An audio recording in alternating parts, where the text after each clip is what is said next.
नमस्कार, मैं हूँ शिवानी और हम देख रहे हैं एथिक्स में आज डे 66 वाला क्वेश्चन हम डिस्कस करने वाले हैं। तो क्वेश्चन स्टार्ट करने से पहले मेरी आपसे एक छोटी सी रिक्वेस्ट है, प्लीज़ टेलीग्राम चैनल ज्वाइन करें। PYQ बहुत ही ज़्यादा इम्पॉर्टेंट है। अगर आप आपने एक दो अटेम्प्ट दिए होंगे तो आपको भी रियलाइज़ हुआ ही होगा। अगर नहीं आपने कोई अटेम्प्ट ही नहीं दिया है, फर्स्ट अटेम्प्ट में क्लियर करना चाहते हैं तो प्लीज़ PYQ फॉलो करें, प्रीलिम्स के भी हो और मेंस के भी हो।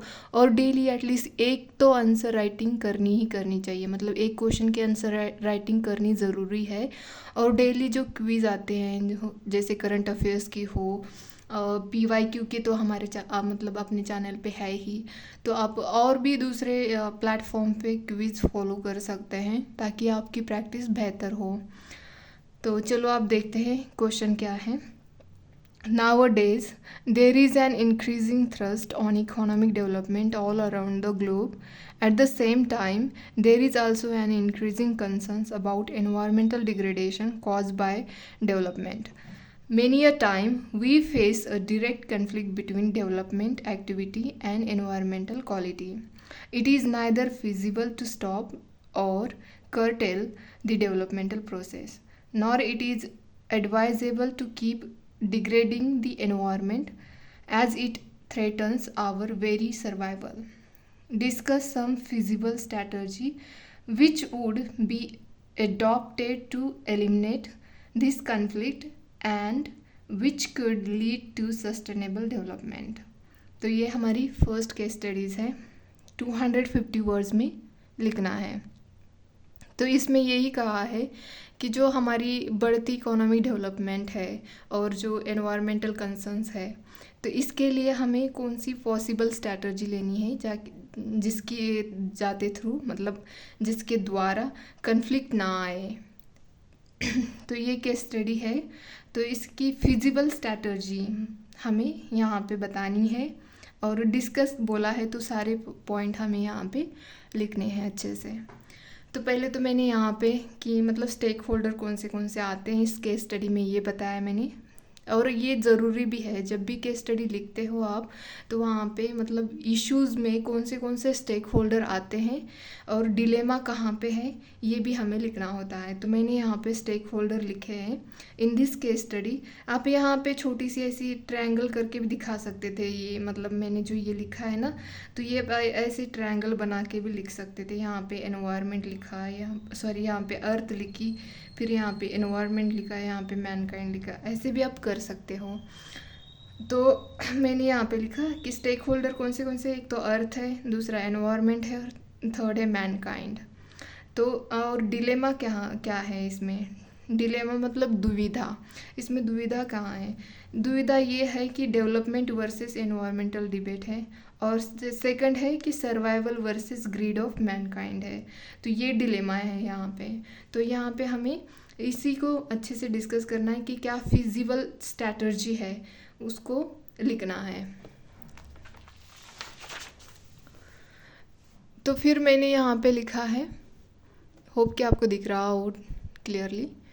अगर नहीं भी दिखता है ना तो आप फुल स्क्रीन करें ताकि आपको अच्छे से दिख जाए, ठीक है।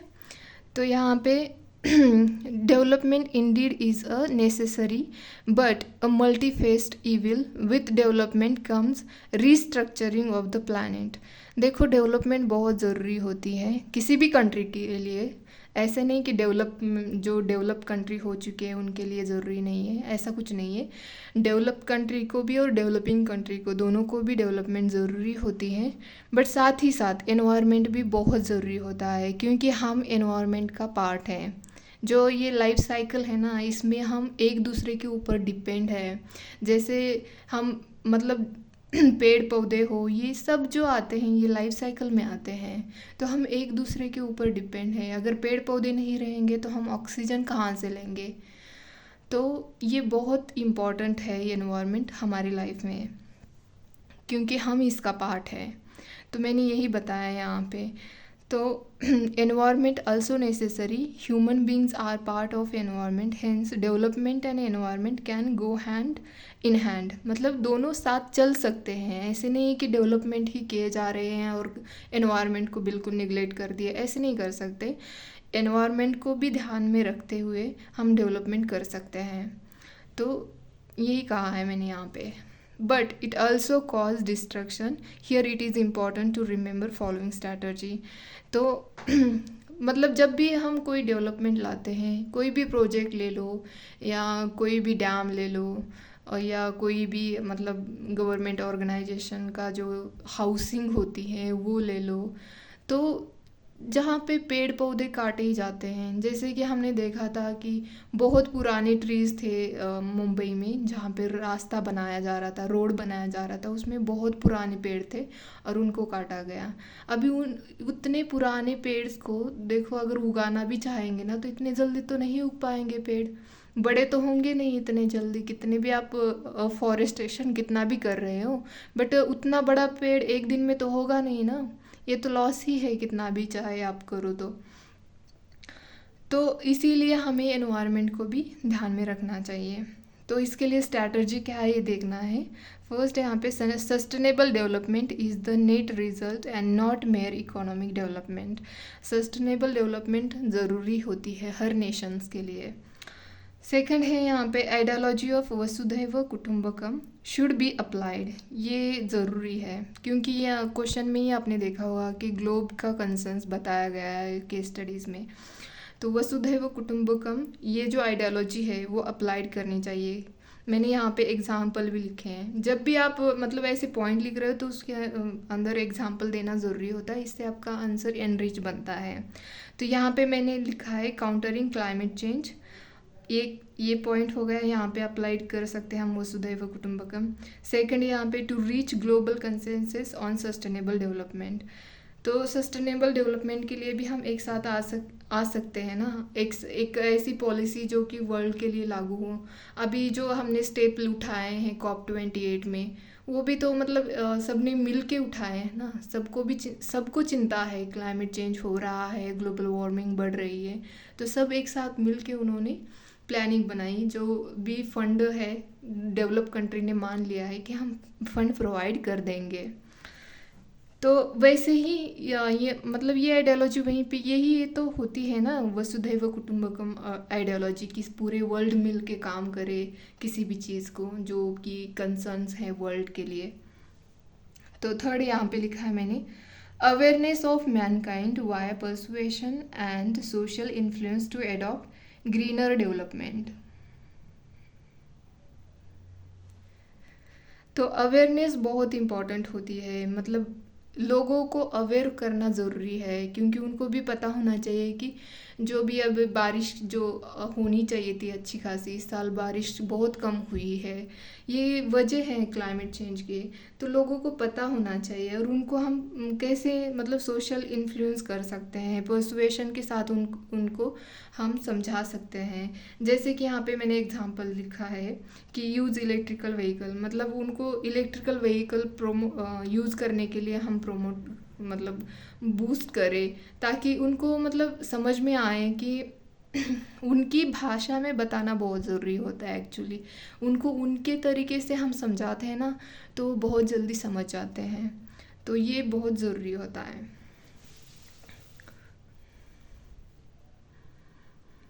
फोर्थ है यहाँ पे attitude change, giving the example of Scandinavian countries. तो यहाँ पे एटीट्यूड चेंज करना मतलब जो बिहेवियर होता है हमारा कि जैसे कि चिप्स खा लिए पैकेट फेंक दिया, बिस्किट खा लिए उसका जो पैकेट है फेंक दिया, तो ऐसे करते हैं ना हम, तो वो ये हमारा एटीट्यूड चेंज होना चाहिए। और ये मैंने यहाँ एक एग्जांपल दिया, जो स्कैंडिनेवियन कंट्रीज़ है इनका हर चीज़ में ये टॉप पे रहती हैं। जैसे कि हैप्पीनेस के इंडेक्स में ये टॉप में रहती हैं और ग्रीन डेवलपमेंट में भी ये टॉप में है। तो इनका एग्जांपल देना भी ज़रूरी होता है ताकि हमारा एटीट्यूड चेंज हो। फिफ्थ है यहाँ पे lesson should be learn from various disaster, मतलब जो लेसन्स होते हैं जैसे कि यहाँ पे एग्जांपल लिखा है मैंने तीस्ता रिवर डैम डिज़ास्टर जो अभी हुआ था, तो इनसे भी हम लेसन सीख सकते हैं और मतलब जो भी मतलब क्या बोलते हैं, जब भी हम कोई प्रोजेक्ट बनाए या कोई भी मतलब स्कीम अप्लाई कर रहे हैं कहीं पे भी, तो उससे पहले हम क्या क्या करना चाहिए, एनवायरनमेंट का कंसर्न्स ध्यान में रखना चाहिए। 6th है यहाँ पे, effective implementation of policies. Example like in Norway, complete banning of deforestation. मतलब देखो, जो पॉलिसीज़ लाते हैं, जैसे हमारे एक्ट्स होते हैं, फॉरेस्ट एक्ट हो, उसमें जो भी मतलब बताया जाता है वो प्रॉपर इम्प्लीमेंट नहीं किया जाता।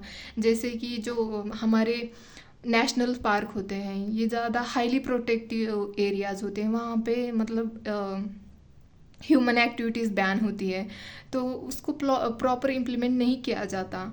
तो यहाँ पे एग्जांपल दिया गया है कि जैसे नॉर्वे में क्या किया गया है कि डिफॉरेस्टेशन कम्प्लीटली बैन है, कंप्लीट बैन कर दिया है उन्होंने, ताकि मतलब जैसे कि हमारे यहाँ पे देखा जाता है ना, पेड़ों को तोड़ना मना है प्रोटेक्टेड एरिया में, फिर भी लोग वहाँ पे जाके तोड़ने लग जाते हैं।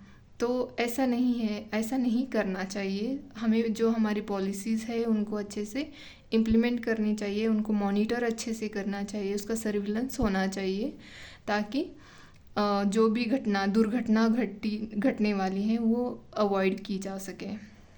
7th लिखा है मैंने यहाँ पे, adaptation and mitigation can curb harms of development. देखो, एडेप्टेशन एंड मिटिगेशन बहुत इंपॉर्टेंट होता है। इससे जो भी प्रॉब्लम, मतलब जो भी डिज़ास्टर आने वाला हो या कोई इंसिडेंट घटने वाला हो, तो वो होता नहीं है, तो उसको हम कर्ब कर सकते हैं मिटिगेशन और एडेप्टेशन के थ्रू। तो यहाँ पे मैंने एग्जांपल लिखा है कि रिड्यूस, रिसाइकल, रीयूज़ हम कर सकते हैं। और लास्ट में मैंने यहाँ पे कंक्लूड कर दिया है, thus it is important to eliminate conflict between mankind and environment in order to sustainable development, also require mankind to practice cardinal virtue of temperance, in line with Gandhiji's statement that the earth has enough for everyone's needs but not for everyone's greed। ये महात्मा गांधी का coat मैंने यहाँ पे last में include कर दिया है, ताकि हमारा कंक्लूजन थोड़ा बेटर लगे। तो ये था आज का डिस्कशन। होप कि मैंने थोड़ा गड़बड़ किया है, कुछ प्रोनाउंसिएशन मुझसे मिस्टेक हुई है, तो उसके लिए आई एम सॉरी। आगे से मैं ध्यान रखूँगी।